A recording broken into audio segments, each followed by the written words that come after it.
So, Good afternoon, sir. okay.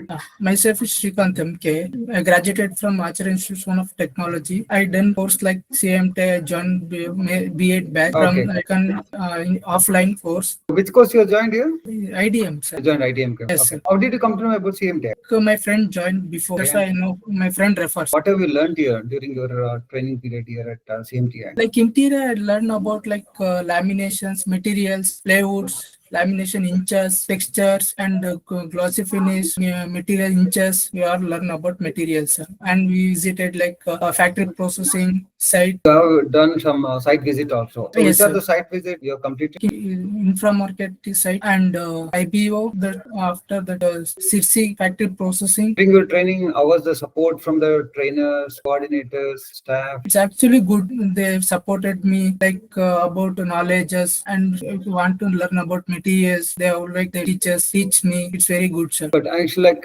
now, as you have completed your internship here at, Yes, sir. so now what you would like to say to your? It's actually good for the CMT course. Like 2.5 months, we'll teach like software, interior design, is there construction. It's good for CMT. You can come and be useful. Okay, thank you. Congratulations for completing IDMT course. Yes, sir. Thank you. So wishing you good luck for your future. Thank you, sir.